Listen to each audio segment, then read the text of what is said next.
Bonjour à tous, au programme aujourd'hui on va faire le tour de plusieurs actions, ça bouge pas mal sur les marchés américains, sur les marchés français, il y a beaucoup de volatilité comme vous avez pu sûrement l'entendre. Alors on va faire le point aujourd'hui. Alors tout d'abord j'ai commencé par le VIX, l'indice de volatilité, tout simplement pour vous montrer les niveaux impressionnants qu'on a atteints sur les marchés, notamment américains. Je crois que c'est la volatilité pour le marché américain, mais les marchés européens ont pas mal bougé. Comme on peut le voir ici, on est sur, en termes de volatilité, on est sur les plus hauts depuis le Covid. Même la crise de 2022, il n'y avait pas eu autant de volatilité. Je crois qu'on est même sur les niveaux de 2007, de 2007 exactement. Alors on n'est pas tout à fait sur les niveaux de 2007, mais il y a quelque chose d'important qui se passe. Il y a vraiment beaucoup de volatilité, beaucoup d'insécurité sur les marchés, en tout cas un sentiment d'insécurité, mais en tout cas ça bouge, il y a des choses intéressantes qui sont en train de se passer. Alors je vais faire le point du coup sur le SP500. Le SP500, on a cassé du coup, comme je vous l'avais dit la semaine passée, cette ligne de tendance ascendante par le bas. Ici on est susceptible d'être sur un point bas. Alors je m'attendais, encore je vous l'avais dit hier, du coup on était arrivé sur l'objectif de ce canal ici, avec la zone de support ici et la zone de résistance ici, on l'avait parfaitement atteint. Je m'attendais à venir combler le gap avant de repartir vers le bas, mais vu les nouvelles de ce week-end, j'avais senti, on avait senti généralement qu'il y avait un peu d'excitation, et qu'il y aurait de l'excitation plus ou moins à l'ouverture des marchés. Ça a été le cas, on a fait un immense gap baissier. Du coup on a rempli un autre objectif d'une figure. Alors je vous donne pas les statistiques de cette figure parce que je l'ai pas, mais en tout cas on avait une belle zone de support ici. On avait potentiellement du coup un triangle descendant mais qui était pas très propre. On a en faisant la méthode du balancier, c'est-à-dire en prenant l'amplitude totale de la figure et en la reportant sur la cassure, on a atteint du coup la zone qu'on devait atteindre pour cette figure. On a rebondi ici. Alors difficile à dire ce qu'on va faire maintenant. Je m'attends à un moment donné à un rebond technique. C'est souvent le cas sur les crises, sur les marchés, quand il y a des grosses corrections. Alors pour rappel, quand il y avait le Covid, ici on a vu vraiment une purge énorme, mais entre temps dans les séances, là on est en hebdomadaire, il y avait des gros rebonds. Donc potentiellement si on fait une baisse un peu plus soutenue, il y aura quand même des rebonds techniques. Donc on peut à un moment donné être sur un point bas, rebondir pour regagner une zone avant de potentiellement de repartir vers le bas ou repartir directement vers le haut. C'est difficile en tout cas en ce moment à dire, vu la volatilité, si on est sur un point bas ou pas, ou si on va corriger un petit peu plus profondément. Ici encore une fois je m'attends à un rebond. Alors je vous l'ai dit hier déjà que je m'attendais à un rebond, ça n'a pas été le cas. Hier on a fait on a fait une séance très baissière. À un moment donné on va faire un rebond. On va faire un rebond peut-être sans casser. On va pas repasser les plus hauts historiques tout de suite, mais on est susceptible en tout cas de refaire un rebond pour revenir soit sur cette ancienne zone de résistance, soit même aller un peu plus haut avant potentiellement de repartir vers le bas, ou je ne sais pas. C'est difficile en tout cas à prévoir, mais on aura potentiellement des rebonds d'une bonne amplitude. C'est pour ça qu'il faut quand même regarder les actions, surtout pour les traders. Les traders, c'est ceux qui placent des ordres d'achat avec des stop loss, etc. Les investisseurs, pour les investisseurs, il faudra plutôt se concentrer ici, voir éventuellement si on forme une figure de retournement avant de pouvoir se repositionner sur des positions long terme. Du coup, une fois qu'on aura cassé par exemple une figure de retournement à la hausse, pour le moment on en est loin, c'est pas le cas, on est sur une zone de support. On va voir si on forme quelque chose ici, peut-être un double bottom ou je ne sais trop quoi, ou une figure de retournement en tout cas, mais pour le moment c'est pas forcément d'actualité. On vient de faire une purge, donc on attend de voir. Il faut patienter en tout cas, notamment sur le SP500, sur le Nasdaq. Alors je vais vous montrer après quelques actions. Le Nasdaq, je suis en train de le chercher, voilà le QQQ. On a fait également une séance de correction. Je m'attendais à un rebond, ça n'a pas été le cas. Je peux supprimer du coup ce scénario. On était également sur une zone d'objectif ici. On a de nouveau cassé par le bas. On est en train de gagner le support ascendant qu'on avait vu, la ligne de tendance ascendante hebdomadaire, un peu plus costaud d'après moi ici. On n'en est pas loin, c'est cette ligne ici, on n'en est pas loin, on l'a quasiment atteint. Est-ce qu'on va aller la chercher? Pareil que pour le SP500 ici, on va potentiellement attendre en tout cas pour les investisseurs une figure de retournement avant de se positionner, mais ici on est susceptible également d'avoir des gros rebonds, en tout cas beaucoup de volatilité vu l'index actuellement de volatilité, en général ça dure quand même quelques jours, donc on va suivre ça ensemble. Alors je vais effacer un petit peu toutes mes lignes, mais en tout cas on est ici sur potentiellement une zone de support sur le Nasdaq, hein, sur laquelle on devrait tenir. Si jamais on la franchit à la baisse, rapidement on partira vraiment, là on aura la confirmation comme quoi on part sur une correction un peu plus importante, en tout cas voilà, une correction du moins d'ampleur, hein.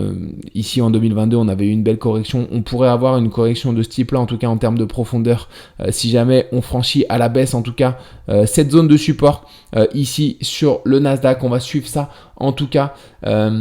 Concernant le CAC 40 qui également a chuté, je m'attendais à un rebond, je vous l'ai dit, hein, plusieurs fois, hein, je m'attendais pas à ce qu'on passe en dessous des 22 440. On était sur un objectif, on avait comblé un gap, on était sur une zone de support, voilà, ça m'a surpris un petit peu, on est reparti vers le bas, on est également, alors j'ai tracé une ligne de support en hebdomadaire, il y a une belle ligne de tendance ici, c'est une ligne qu'on va devoir tenir et sur laquelle on est susceptible de rebondir dans un premier temps, hein, cette ligne de tendance ascendante. Si jamais on la franchit à la baisse, alors j'ai supprimé ces scénarios parce qu'ils ne se sont pas passés, si jamais on franchit cette ligne à la baisse, on partira sur une consolidation de plus grande ampleur.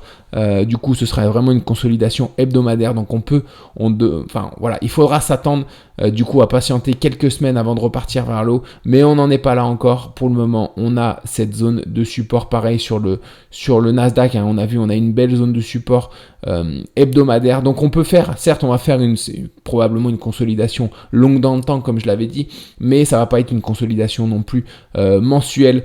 Pour le moment, en tout cas, ça reste à voir comment on réagit à la suite, en tout cas ces prochains jours, ces prochaines semaines.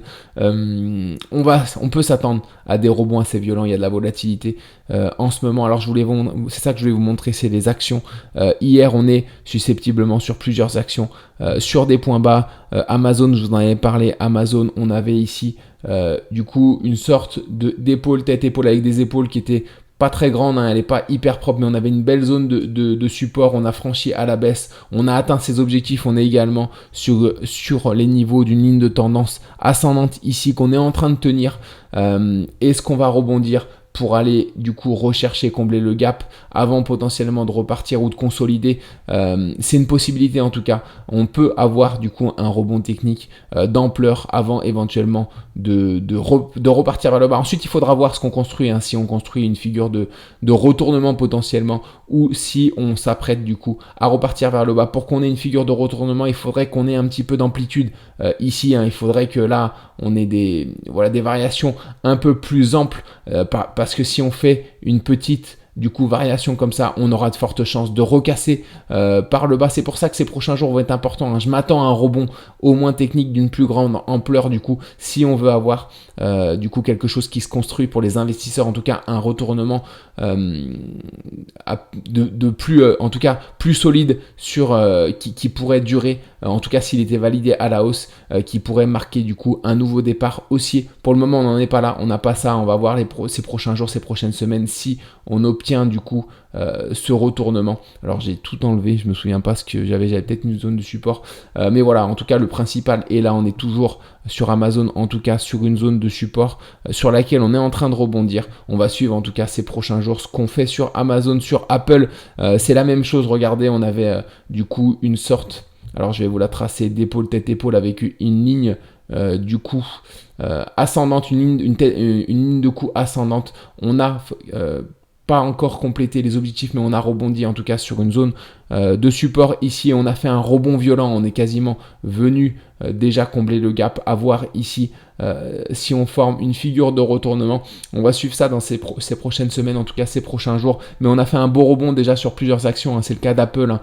On a fait un sacré rebond ici sur Apple. On a également Microsoft que je voulais vous montrer parce qu'on est on a franchi en tout cas à la baisse cette zone ascendante de support, cette ligne de tendance ascendante, on l'a violemment franchi à la baisse.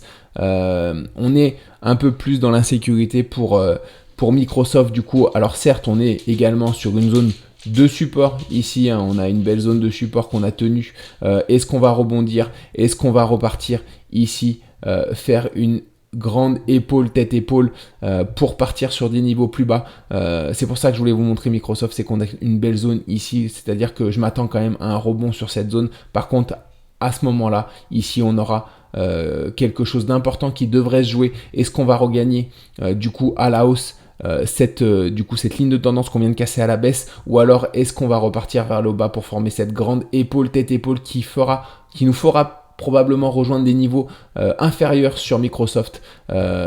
Ça reste à suivre en tout cas, mais c'est cette zone-là, sur cette action, qui pourra nous servir de repère. Hein. C'est cette zone-là. On verra si on arrive à regagner cette zone, ce support en tout cas ascendant, ou alors si on est rejeté à ce niveau-là, si jamais on fait un rebond, hein, bien sûr, mais c'est vraiment un rebond technique auquel je m'attends dans un premier temps.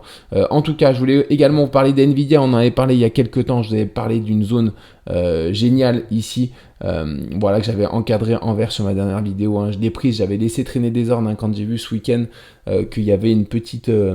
enfin voilà, en tout cas que ça bougeait, ça pouvait bouger un petit peu sur les marchés. En général, j'attends un petit peu qu'on soit proche des zones. Là, voilà, on sentait qu'il pouvait y avoir un petit peu de volatilité, donc j'ai placé des ordres hein, sur quelques grosses capitalisations, mais il y a des grosses capitalisations qui sont beaucoup plus intéressantes, dont je ne parle pas, qui font pas partie des 30 plus grosses capitalisations, donc j'en parle pas tout simplement parce qu'elles intéressent peu de personnes, mais qui étaient sur des belles configurations avec des objectifs ici sur des hauts de marché. En tout cas, des objectifs baissiers qui nous menaient sur des zones de support. C'était le cas pour Nvidia. On avait vraiment une belle zone d'accueil ici. On est allé la chercher. On voit qu'on a rebondi. Du coup, voilà, je suis rentré en position sur Nvidia. Est-ce qu'on va repartir sur des plus hauts directement? Pour le moment, c'est difficile à dire. Ça sera probablement pas le cas. En tout cas, je suis rentré en position pour jouer un rebond technique dans un premier temps sur Nvidia. Pas forcément pour repartir sur des plus hauts historiques, parce que quand vous êtes, encore une fois, quand vous faites des opérations de trading, vous rentrez en position, vous sécurisez. Alors là, j'ai eu le temps de sécuriser ma position, tout ça. Ça peut repartir vers le bas, c'est pas grave, on n'a pas perdu d'argent. Et au pire des cas, enfin au meilleur des cas en tout cas, on a pris un point bas et on peut profiter d'une hausse ensuite. Donc c'est pour ça que pour les traders, c'est intéressant de laisser des ordres traîner hein, dans ces moments-là, parce qu'il y a souvent des belles zones de support qu'il faut bien sélectionner. Par contre, hein, il ne faut pas placer des ordres sur n'importe quel support. Hein. Il y a des supports plus ou moins solides. La Nvidia, on avait un beau support quand même. Il y a d'autres actions qui ont des beaux supports sur lesquels on a rebondi.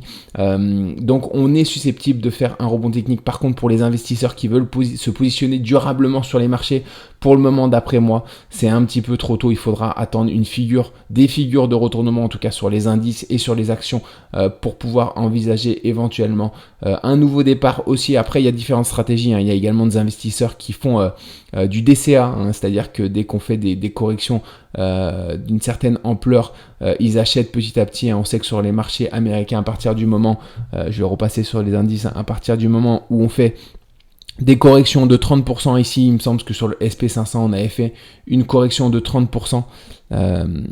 Voilà, à peu près 26%. Donc c'est énorme. Hein. On a rarement des corrections supérieures à 26% sur les marchés.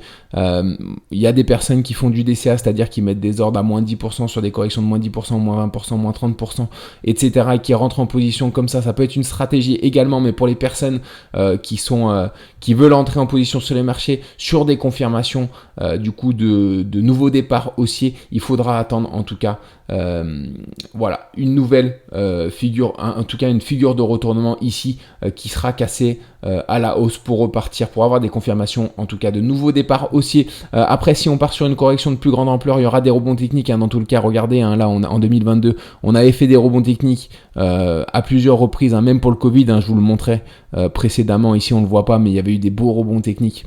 Donc pour les traders, hein, si vous laissez positionner des ordres un petit peu plus bas sur des belles zones de support, il faut avoir un petit peu d'expérience, hein, il faut être...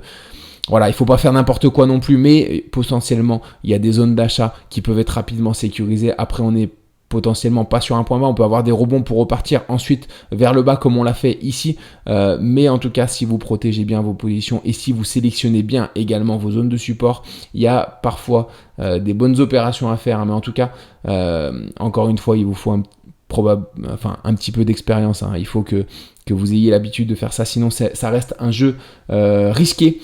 Alors petite précision, hein, en regardant la vidéo, je me rends compte que j'ai oublié de préciser quelque chose. J'ai pas mal de commentaires où je chante des personnes qui sont un peu dans le dur moralement, émotionnellement, par rapport à ce qui se passe, hein, et ça peut bouger un petit peu. Si ça bouge trop, c'est que vous prenez trop de risques malheureusement sur les marchés. Il faut réduire votre risque, hein. Moi personnellement, là je vous parle d'achat en mode trading, mais j'ai des risques qui sont très très réduits, hein. Je prends, voilà, quand on est en bull run, quand on est en marché haussier, j'ai autour de 5% de risque, c'est-à-dire que si demain le marché se retourne, je perds 5% de mon portefeuille seulement, hein. Je perds pas 50% de mon portefeuille. Donc si vous voulez ne pas être dans le dur émotionnellement, il faut que vous preniez moins de risques, hein. Il faut que vous preniez le risque que vous êtes capable d'accepter, hein. Et là, dans ces moments-là, moi personnellement, je sais que quand on a des corrections un peu plus profondes, c'est à ce moment-là que je commence à augmenter mon risque, hein, que je prends un peu plus de risques, que j'augmente autour de 10%, 10, 12, ou un petit peu plus mon risque, tout simplement parce que c'est à ce moment-là, comme je le disais précédemment, également que se font les richesses, hein. Mais si déjà vous êtes en difficulté émotionnellement parce que vous voyez votre portefeuille fondre, c'est que vous êtes peut-être trop investi sur les marchés, hein. Il ne faut pas non plus que ça devienne un cauchemar, hein. L'investissement, c'est pas fait pour ça, hein. L'investissement et le trading, c'est fait pour augmenter son patrimoine, voilà, ses richesses, hein. C'est pas fait pour vivre un cauchemar au quotidien. Donc voilà, c'était une petite précision. Je vois j'ai l'impression que beaucoup de gens sont dans le dur et c'est normal, hein. Quand on a des corrections, il y a des gens qui sont nouveaux sur les marchés, qui connaissent pas les grosses corrections.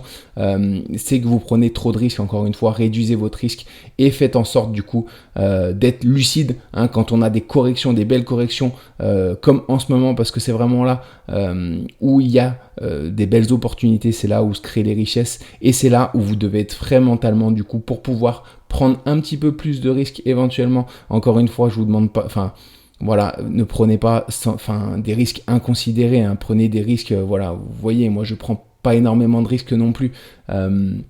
Il suffit pas, encore une fois, de se mettre dans le rouge ou de stresser, hein. On est là pour... voilà, les investisseurs en général sont dans une démarche d'augmentation de leur patrimoine, de leur richesse, hein. On n'est pas là pour se foutre en l'air, on n'est pas là pour passer de 1000 euros à 1 million d'euros en 3 semaines. C'est pas ça l'investissement, c'est pas ça le trading. Donc voilà, faites preuve de mesure et encore une fois, si vous sentez que ça bouge trop pour vous, si vous êtes émotionnellement un petit peu trop atteint, il faut réduire votre risque. Voilà, en tout cas, on suivra ça ensemble. On verra s'il y a des figures de retournement qui se forment sur les marchés américains et également sur les marchés français.